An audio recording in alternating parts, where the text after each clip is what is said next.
घेण्याची आहे की भगवान त्याच जीवांची रचना करतात जे व्यष्टी प्रकृतीशी मी आणि माझे म्हणून प्रकृतीला वश झालेले आहेत. आणि व्यष्टी प्रकृतीला परवश झाल्याने जीव समष्टी प्रकृतीच्या परवश होतो. प्रकृतीला परवश न झाल्यास महासर्गात त्याचा जन्म होत नाही. मोक्ष मिळतो म्हणजे त्याला केव्हा, जेव्हा तो भगवंतासारखं वागतो. भगवंत म्हणजे कर्म करून अकर्ता. मान अपमान सुख दुःख जे आपल्याला दुसऱ्या अध्यायात सांगितलं होतं, स्थितप्रज्ञाची लक्षणं वगैरे, कर्मयोगाची लक्षणं, संन्यासाची लक्षणं आतापर्यंत आपण बरीच पाहिली. योगी कसा असतो, मान अपमानाच्या पलीकडे असतो, अहंकार नसतो त्याच्याकडे. हे सगळं जेव्हा मनुष्य तसा वागतो तेव्हा काय होतं, तर तेव्हा तो कुठल्याही कर्मांनी बांधला जात नाही.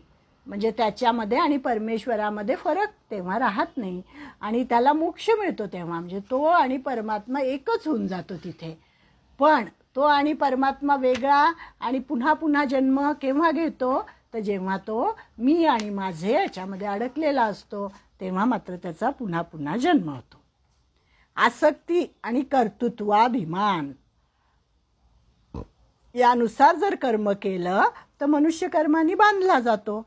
आणि भगवान वारंवार सृष्टी रचना रूपी कर्म करूनही का बांधले जात नाहीत, याचे उत्तर पुढील श्लोकामध्ये भगवंत आता देतात की तुम्ही मात्र कर्मांनी बांधला जातो मनुष्य प्राणी, आणि मी मात्र तेच कर्म करतो, सृष्टी उत्पत्तीचं कर्म मी करतो, परंतु मी त्याच्यात बांधला जात नाही. तर का बरं, याचं कारण आता 9व्या श्लोकामध्ये सांगतात. न च मान्तानि कर्माणि निबध्नन्ति धनंजय उदासीनवदासीनम असक्तम तेषु कर्मसु. हे धनंजया, धनंजय म्हटलेलं आहे भगवंता अर्जुनाला, हे धनंजया, त्या सृष्टीरचना इत्यादी कर्मामध्ये अनासक्त आणि उदासीनाप्रमाणे राहणाऱ्या मला ती कर्म बांधत नाहीत. हे सोपं उत्तर त्यांनी सांगून दिलं की भगवंत कसा राहतो, उदासीनाप्रमाणे राहतो आणि अनासक्त राहतो, या आसक्ती नाही कर्मामध्ये. महासर्गाच्या आरंभाला प्रकृतीला परवश असलेल्या प्राण्यांचे त्यांच्या कर्मानुसार विविध प्रकाराने रचनारूपी जे कर्म आहे त्यात माझी आसक्ती नसते, कारण मी त्यांच्याविषयी उदासीनाप्रमाणे राहतो. अर्थात प्राण्यांच्या उत्पन्न होण्याने हर्षित होत नाही आणि त्यांच्या प्रकृतीत लीन होण्याने मी खिन्नही होत नाही, असं भगवंताचं वागणं आहे. सुखदुःखाच्या पलीकडे सुखदुःखे समे कृत्वा लाभा लाभो जया जयो, असं त्याचं वागणं. उदासीनाप्रमाणे राहतो. प्राण्यांची वारंवार रचना तर करत असतो, पण त्या कर्मामध्ये मी अडकत नाही, मी केलं असं म्हणत नाही. हा आपल्यामध्ये आणि भगवंतामध्ये फरक आहे असं त्यांनी आपल्याला सांगितलेलं आहे. आणि आपण काय करतो, आसक्ती ठेवतो, मी केलं, माझ्यामुळे झालं असं म्हणतो. कोणी जर आपल्याला मान दिला नाही तर आपल्याला दुःख होतं आणि त्याच्यामुळेच आपल्याला काय होतं, आपलं कर्म तयार होतं ना, पुन्हा आपलं कर्म तयार होतं त्याच्यामुळे. म्हणजे आधी तर आपण हे कर्म भोगत असतो. प्रारब्ध जे भोगतोय आपण हे कशामुळे भोगतोय, मागचे आपले जे कर्म आहेत ते फलद्रूप झालेले आहेत आणि ते फलद्रूप होऊन आपल्यासमोर आले म्हणून आपण हे प्रारब्ध आपलं भोगतोय. पण आता जे क्रियमान कर्म आपण करतो ते करताना आपलं नवीन कर्म तयार होत आहे आणि ते आपल्याला पुढच्या जन्मी भोगायचं आहे. म्हणजे आता आपण किती सजग राहिलं पाहिजे, कशा प्रकारे कर्म केलं पाहिजे हे फार महत्त्वाचं आहे. आणि हेच आपल्याला गीता सांगते की क्षणाक्षणाला आपण कसं कर्म केलं पाहिजे, कसं जागृत राहिलं पाहिजे. आणि त्याच्यासाठी हे नाम आलेलं आहे, त्याच्यासाठी हे हरी सत्संग आलेला आहे. कारण की आपलं कुठलंही कर्म जेव्हा आपण संसारामध्ये करत असतो तेव्हा त्याच्यापासून आपल्याला पाप पुण्य हे लागतच असतं. कुठलंही कर्म आपलं असं शुद्ध पुण्य होऊ शकत नाही, कारण हे कलियुग आहे. कलियुगामध्ये आपल्या मनामध्ये वाईट विचार येतात, आपल्याशी कोणाशी कसे संबंध असतात, त्यामुळे ते कर्म इतकं अशुद्ध, इतकं शुद्ध आणि सात्विक असं होऊ शकत नाही. मग त्याच्यासाठी काय करायचं, तर त्याच्यासाठी भगवंताला शरण जायचं, सत्संग करायचा, जास्तीत जास्त वेळ त्या सत्संगात राहायचं, भगवंताची उपासना करायची, भक्ती करायची. आता याच अध्यायात येईल बघा आपल्याला, पत्रम पुष्पम फलम तोयम यो मे भक्त्या प्रयच्छती येईल. म्हणजे कशी भक्ती कशी करायला पाहिजे, महात्मा लोक कशी भक्ती करतात, आणि हे सगळं आपल्याला गीता सांगते. की संसार काही सोडायला सांगितलेला नाही गीतेने आपल्याला, संसार तर करायचाच आहे, कर्तव्य कर्मही त्याच्यातली काही सोडायची नाही आहे. कारण जर आपण कामच केलं नाही तर आपल्याला खायला कसं मिळेल, मग हे शरीर पोषण कसं होईल, म्हणजे ते तर करायलाच पाहिजे. पण ते करता करता भगवंताचं नाम, भगवंताला शरणांगती, आणि भगवंत म्हणजे नुसती मूर्तीच नाही, तर या चराचरामध्ये तो कसा भरलेला आहे, प्रत्येक पशुपक्ष्यामध्ये, झाडांमध्ये, वेली. म्हणून ते म्हणतात ना आपले तुकाराम महाराज काय म्हणतात, वृक्षवल्ली आम्हा सोयरी वनचरी. म्हणजे त्यांना ते त्या भामा डोंगरावर कुठल्या डोंगरावर, तिथे जाऊन भंडारा डोंगरावर जाऊन बसायचे, आणि त्यांना तिथे सगळे ते पशु पक्षी सगळे त्यांना ते परमेश्वरच दिसायचा. वृक्षवल्ली आम्हा सोयरी वनचरी, असं त्यांचं सगळ्या संतांचं असंच वागणं होतं. म्हणजे अशा प्रकारे भगवंतानी आसक्तीचा निषेध केलेला आहे की कसं कर्म करा, आसक्ती शून्य, म्हणजे निष्काम कर्म करा, त्याचा निषेध इथे केलेला आहे. आता पुढच्या श्लोकामध्ये कर्तृत्वाचा अभिमान याचा निषेध ते करतात की आसक्ती पण वाईटच आहे आणि कर्तृत्वाचा अभिमान सुद्धा वाईटच आहे. 10वा श्लोक, मयाध्यक्षेन प्रकृती सूयते सचराचरम हेतुनानेन कौंतेय जगद्विपरिवर्तते. प्रकृती माझ्या अध्यक्षतेखाली संपूर्ण चराचर जगताची रचना करत असते. हे कुंतीनंदना, ह्याच हेतूने जगताचे विविध प्रकाराने परिवर्तन होत असते. मयाध्यक्षेन प्रकृती, म्हणजे या ठिकाणी अध्यक्ष कोण आहेत, भगवान परमात्मा स्वतः अध्यक्ष आहेत, आणि प्रकृती त्यांच्या मताप्रमाणे, त्यांनी सांगितल्याप्रमाणे कर्म करत असते. म्हणजे माझ्याकडून सत्ता स्फूर्ती मिळवूनच प्रकृती चर अचर जड चेतन इत्यादी भौतिक सृष्टीची रचना करते. जसे पाणी गोठून बर्फ बनणे, हीटर जळणे, ट्राम आणि रेल्वे चालणे, लिफ्टचे चढणे उतरणे, ह्या सगळ्या गोष्टी प्रकृतीच्या आहेत ना. ह्या सगळ्या गोष्टी होत असतात. हजारो मैलावरून बोलले जाणारे शब्द, आता मी तुमच्याशी बोलतीये, तुम्हाला ऐकू येत आहे, हे सगळं कशाचा खेळ आहे हा. हजारो मैलावरील नाटक पाहणं, म्हणजे दूरदर्शन, शरीराच्या आतील चित्र घेणे, ते काय आपण सोनोग्राफी वगैरे करतो ते सगळं, थोड्या वेळात मोठ्यात मोठा हिशोब करता येणे, कॉम्प्युटर माइंड असतं ना आपलं, माइंडमध्ये आपण जो हिशोब करत असतो ते सगळं, इत्यादी सर्व क्रिया ह्या सगळ्या घडतात. किंवा कॅल्क्युलेटरवर आपण हिशोब करतो. म्हणजे ही सगळं यंत्र हे सगळे कामं करत असतं. तर ह्या यंत्रामध्ये शक्ती कुठून येते, ती शक्ती कोणाची असते, ती वीज असते, विजेची शक्ती असते.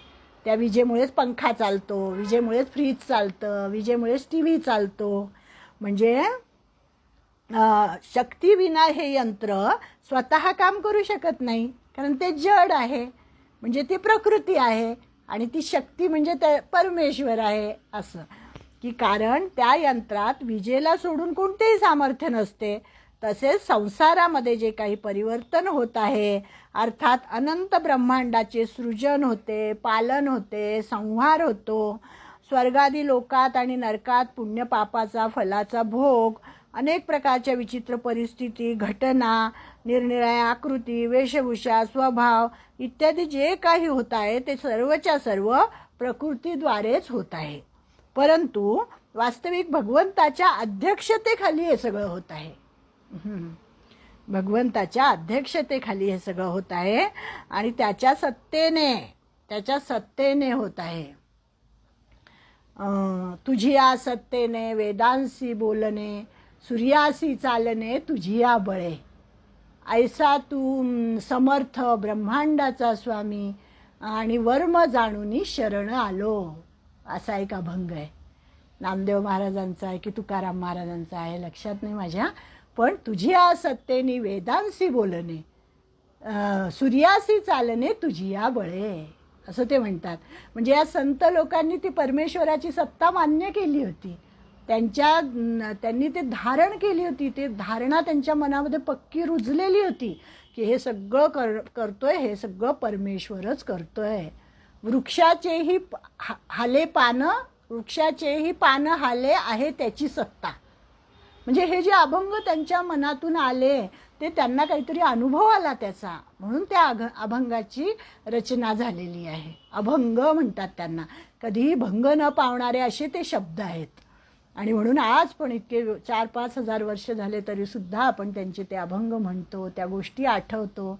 हेच सगळं इथे सांगितलं आहे की भगवंताच्या सत्तेविना, स्फूर्तीविना प्रकृती असे विचित्र काम करूच शकत नाही. कारण भगवंताला सोडून प्रकृतीत असे स्वतंत्र सामर्थ्यच नाही आहे की ती एकटे कोणते काम करू शकेल. म्हणजे तात्पर्य, जसे विजेमध्ये सर्व प्रकारच्या शक्ती असतात परंतु त्या शक्ती मशीनच्याद्वारे प्रगट होतात. ते मशीन एकटं काहीच करू शकणार नाही. ते जेव्हा आपण पिन लावतो, बटन ऑन करतो, तेव्हा ती शक्ती त्याच्यामध्ये येते, मग ते मशीनचं कार्य सुरू होतं. तसं भगवंतामध्ये अनंत शक्ती आहेत परंतु त्या प्रकृतीद्वारेच प्रगट होतात. मया अध्यक्षेन प्रकृती, म्हणून ते म्हणतात या ठिकाणी की मी अध्यक्ष आहे आणि ही प्रकृती सगळे चर अचर या सृष्टीची निर्मिती करते. भगवान संसाराची रचना प्रकृतीला अधीन करून करतात. प्रकृती संसाराची रचना भगवंताच्या अध्यक्षतेखाली करते. म्हणजे भगवान हे अध्यक्ष आहेत आणि प्रकृती ही त्यांच्या अंकित आहे. याच हेतूने जगताचे विविध परिवर्तन होत असते. हेतू नानेन कौंतेय जगद्वी परिवर्तते. ते विविध परिवर्तन कोणते आहे? जोपर्यंत प्राण्यांचा प्रकृती आणि प्रकृतीचे कार्य म्हणजे शरीराशी मी आणि माझेपणा कायम असतो तोपर्यंत त्यांचे विविध परिवर्तन होतच असते. अर्थात कधी कोणत्या लोकात, कधी कोणत्या लोकात, कधी कोणत्या शरीरात, नाही का आपले जन्म होतात ते वेगवेगळ्या, कुठल्या योनीमध्ये होईल, कुठल्या शरीरामध्ये होईल, कुठल्या लोकात होईल, असे हे परिवर्तन होत असते. तात्पर्य काय की भगवत प्राप्तीशिवाय त्या प्राण्यांची कधी कुठेही स्थायी स्थिती राहत नाही. ते जन्ममरणाच्या चक्रामध्ये फिरतच राहतात. आणि एकदा भगवंताला ते मिळाले, हे तत्वज्ञान पूर्णपणे त्यांना कळलं आणि ते भगवंताशी मग अभिन्न होऊन जातात. भिन्नताच नाही राहत कुठली.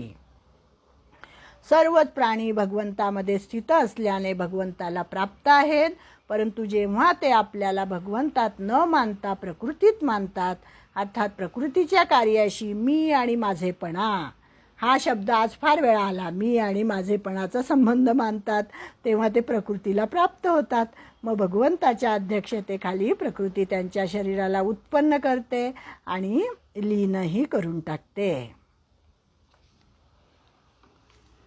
संपूर्ण जगताची उत्पत्ती, स्थिती, प्रलय याची जी क्रिया होत असते ती सर्व प्रकृतीपासूनच होत असते. परंतु प्रकृतीला परमात्म्यापासूनच सत्ता मिळत असते, स्फूर्ती मिळत असते. हेच त्यांनी पुन्हा पुन्हा पुन्हा पुन्हा आपल्याला सांगितलेलं आहे. पण इतक्या वेळा सांगूनही आपण मात्र ते विसरून जातो. सूर्य आणि त्याचा प्रकाश जसाच्या तसाच राहत असतो. जिथे उदाहरण दिलं आहे त्यांनी सूर्याचं, आपण ते पाहिलं, सूर्याचं आणि मृगजळाचं उदाहरण. तर जे नित्य निरंतर स्वतः आपल्या स्थित असतात, ज्याच्या आश्रयाने प्रकृती क्रिया करत आहे आणि संपूर्ण संसाराचे परिवर्तन होत आहे, अशा परमात्म्याकडे दृष्टी न टाकता जे उलट चालतात त्यांचे वर्णन पुढील 2 श्लोकात करतात. आता आपण संसारी लोक, आपण परमार्थ जेव्हा करतो ना तेव्हा सगळेजण म्हणतात हे उलट्या मार्गाने चाललेले आहेत.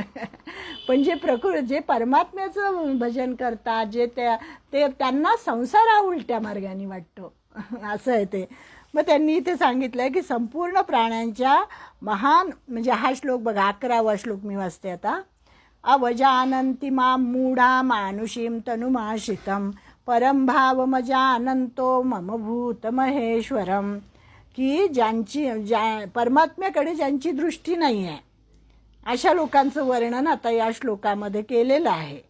ते काय करतात, ते कसं वागतात, संपूर्ण प्राण्यांच्या महान ईश्वररूपी परमभावाला ते जाणत नाहीत. अवजानंती म्हणजे जाणत नाहीत. मूढ म्हटलेलं आहे त्यांना.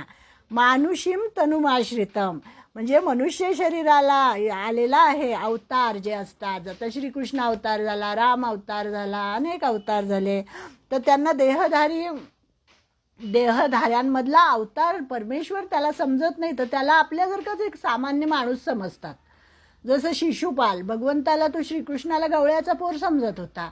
दुर्योधन, त्याच्यासमोर एवढं विश्वरूप दर्शन दिलं तरीसुद्धा त्याला ते झालं नाही, कारण तो त्याला साधा अयोध्येचा मथुरेचा गवळ्याचा पोरच समजत होता. मथुरेचा राजासुद्धा नाही, तर गवळ्याचा पोरच तो त्याला समजत होता. म्हणजे अवजानंती माम मूढा मानुषीम तनुमाशितम परमभाव मजानंतो. हा जो परमभाव आहे, परमात्म्याचा भाव, याला ते जाणत नाहीत. मम भूत महेश्वरम, आणि याला मनुष्य समजून त्याची अवज्ञा करतात. संपूर्ण प्राण्यांच्या महान ईश्वररूपी परमभावाला न जाणून घेता मूर्ख लोक, मूढ म्हटलेलं इथे, मूर्ख लोक मला मनुष्य शरीराचा आश्रित समजून अर्थात सामान्य मनुष्य समजतात आणि माझी अवज्ञा करतात. अवजानंती मां मूढा परमभाव मजानंतो म्हणजे ज्याची सत्ता स्फूर्ती मिळवून प्रकृती अनंत ब्रह्मांडाची रचना करत असते. चर अचर स्थावर जंगम प्राण्यांना उत्पन्न करते, जे प्रकृती आणि तिच्या संपूर्ण कार्याचे संचालक आहेत. कोण? परमेश्वर स्वतः. प्रवर्तक आहे, शासक आहे, संरक्षक आहे, ज्याच्या इच्छेशिवाय वृक्षाचे पानही हलत नाही. आत्ता मी अभंग सांगितला तोच.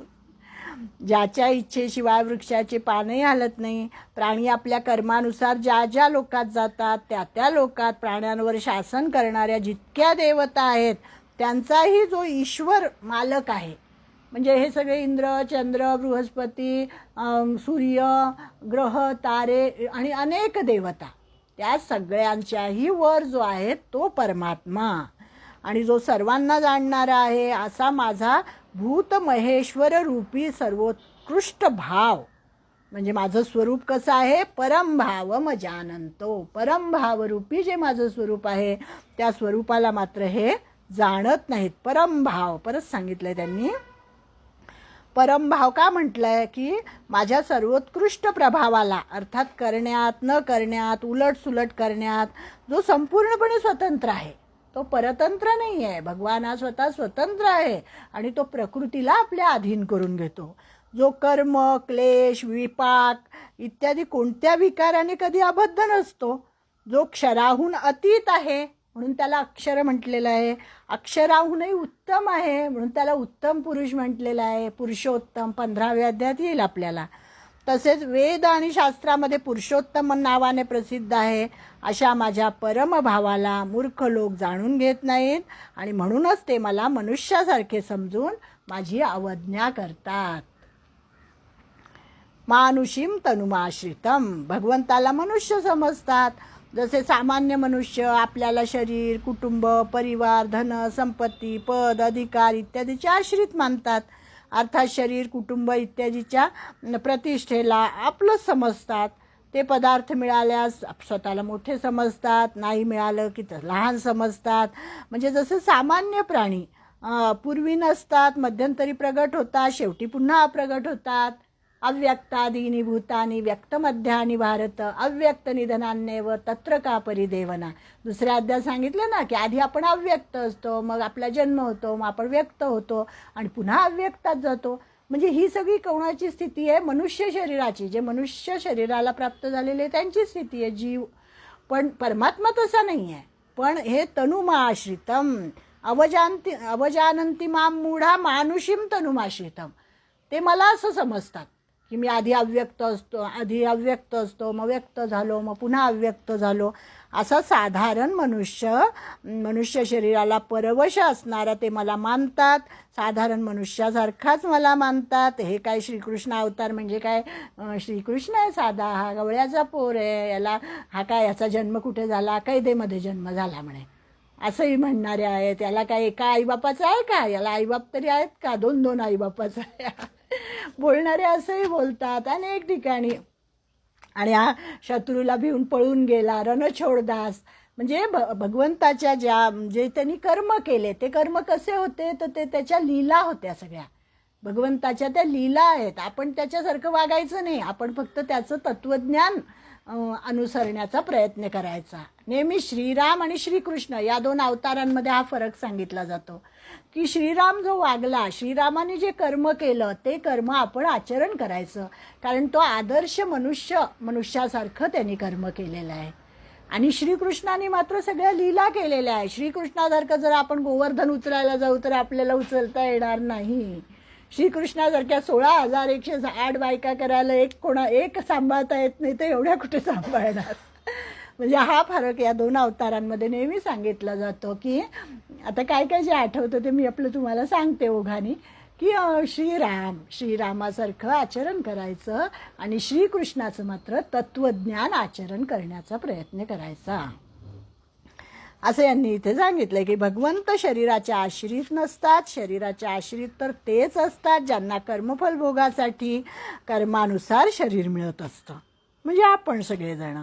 आणि हे भगवंताचं शरीर मात्र कर्मजन्य नसतं. जरी ते श्रीकृष्ण अवताराला आले तरीसुद्धा ते मात्र परवश नव्हते, तर त्यांच्या मनात येईल ते तसं वागू शकत होते, परंतु ते आपल्यासाठी आदर्श निर्माण करण्यासाठी म्हणून आपल्यासारखं वागले. आता त्यांना गुरुन करण्याची काही आवश्यकता नव्हती. ते पूर्ण 14 कला 64 विद्या 14 कला काय ज्या आहेत त्या सगळ्या त्यांना ज्ञात होत्या, कारण ते स्वतः परमेश्वर होते. परंतु त्यांनी गुरु केले. सांदीपनी ऋषींच्या आश्रमात गेले, तिथे गुरूंचं त्यांनी हे घेतलं आणि तिथे त्यांनी शिक्षण त्यांचं त्या ठिकाणी झालेलं आहे. आपल्यासारखं त्यांनी आपल्यासमोर आदर्श निर्माण करण्यासाठी गुरूंना गुरुदक्षिणा दिलेली आहे. हे सगळे गोष्टी त्यांनी केलेल्या आहेत. आणि स्वतंत्रतापूर्वक ते स्वतंत्र आहेत अवतार घेण्याला, जन्मासाठी ते स्वतंत्र आहेत. म्हणून आज मत्स्य अवतार घेतला, कश्यप अवतार घेतला, वराह अवतार घेतला, आणि म्हणून त्यांना त्याचं मात्र कर्मबंधन कधीही झालेलं नाही. ते शरीराच्या आश्रित राहत नाहीत, तर शरीर त्यांच्या आश्रित राहत असते. असे हे अवतार असतात. प्रकृतीम स्वामधिष्ठाय संभवामी युगे युगे, 4थ्या अध्यायात आपण बघितलं होतं ना ते. प्रकृतीम स्वामधिष्ठाय, की प्रकृतीला अधीन करतात ते आणि अधीन करून प्रगट होत असतात. म्हणजे तात्पर्य काय, की सामान्य प्राणी तर प्रकृतीला परवश असतो. आपला जन्म काही आपल्या हातात नसतो. आपले आईवडील आपण ठरवू शकत नाही. कोणत्या आईवडिलांच्या पोटी आपला जन्म व्हायचा आहे, कोणत्या देशात आपला जन्म व्हायचा आहे, काय कर्म आपण पुढे करणार आहोत, हे सगळं ठरलेलं आहे. कारण आपण पूर्वकर्म करून ठेवलेलं आहे, त्या कर्मानुसार आपलं ठरलेलं आहे. आणि भगवंत मात्र अवतार घेतात ते त्यांच्या मनाने घेतात, ते त्याच्यामध्ये स्वतंत्र असतात, कारण त्यांचं कर्म काहीच नसतं. ते निष्काम आहे, दिव्य कर्म आहे त्यांचं. दिव्य कर्म 4थ्या अध्यायातच मला वाटतं आपण पाहिलं होतं ते. कारण दिव्य जन्म आहे त्यांचा, जन्मही दिव्य आहे, त्यांची कर्मही दिव्य आहेत, ते आपल्यासारखे नाहीत. तर प्रकृतीच्या आश्रित होऊनच कर्म आपण करत असतो, परंतु भगवान स्वेच्छेने स्वतंत्रतेने अवतार घेतात आणि प्रकृतीही त्यांच्या अध्यक्षतेखाली काम करत असते. झालं, संपत आलं, 2 मिनिटं राहिले. परंतु मूर्ख लोक माझ्या अवताराच्या तत्वाला जाणून न घेता मला मनुष्य शरीराच्या आश्रित बांधतात. अर्थात त्यांनी तर मला शरण यायला पाहिजे, परंतु माझं अभिमान ह्या सगळ्या गोष्टींमुळे ते माझं महत्त्व जाणत नाहीत, मला शरण येत नाहीत आणि माझ्या अविनाशी परमभावाला न जाणून घेता मला साधारण मनुष्य मानतात आणि म्हणून ते मला शरण न होता देवतांना शरण जातात, इतर देवतांना शरण जातात. मग छोटे छोटे जे देव आहेत ते सगळे भगवंताच्या अधीन आहेत. म्हणजे आपल्याला हे माहिती पाहिजे, पुढे हा विषय छान येणारच आहे. अवजानंती मामूढा, म्हणजे ज्याच्या अध्यक्षतेखाली प्रकृती अनंत ब्रह्मांडाला उत्पन्न करते, लीन करते, ज्याच्या सत्ता स्फूर्तीने संसारात सर्व काही होत आहे आणि ज्याने कृपा करून आपल्या प्राप्तीसाठी मनुष्य शरीर दिले आहे. आपल्याला मनुष्य शरीर कशासाठी दिलं आहे? तर त्याची प्राप्ती करून घेण्यासाठी. अशा माझ्या सत्यतत्वाची मूर्ख लोक अवहेलना करतात. ते मला न मानता उत्पत्ती विनाशशील पदार्थांनाच सत्य मानतात, त्यांचा संग्रह करतात आणि भोग भोगणे यातच मग्न राहतात आणि हीच माझी अवज्ञा अवहेलना ते करतात. आता पुढच्या श्लोकामध्ये की आपल्या अशी अवज्ञा जे करतात त्यांना काय प्राप्त होतं, त्याचं फळ त्यांना काय मिळतं, ते पुढच्या 12व्या श्लोकामध्ये ते आपल्याला सांगतील. मोघाशा मोघ कर्माणो मोघ ज्ञाना विचेतसहा राक्षसी मासुरीम चैव प्रकृतीम मोहिनीम श्रिताहा. 12वा श्लोक आपण आता पुढच्या वेळेस बघूया. नाही ठीक आहे, नाही ते 5:58 झाले, थांबते मी आता, माझा विषय संपला इथे आता. हां, त्यामुळे आपले 11 श्लोक या ठिकाणी झालेले आहे. अशा प्रकारे आपण प्रकृतीचं स्वरूप ओळखायचं आहे, भगवंताचं स्वरूप ओळखायचं आहे आणि त्याप्रमाणे कर्म करण्याचा प्रयत्न करायचा आहे. त्याप्रमाणे आपल्या विचारांची दिशा बदलायची आहे आणि हेच सगळं आपल्याला गीता सांगते.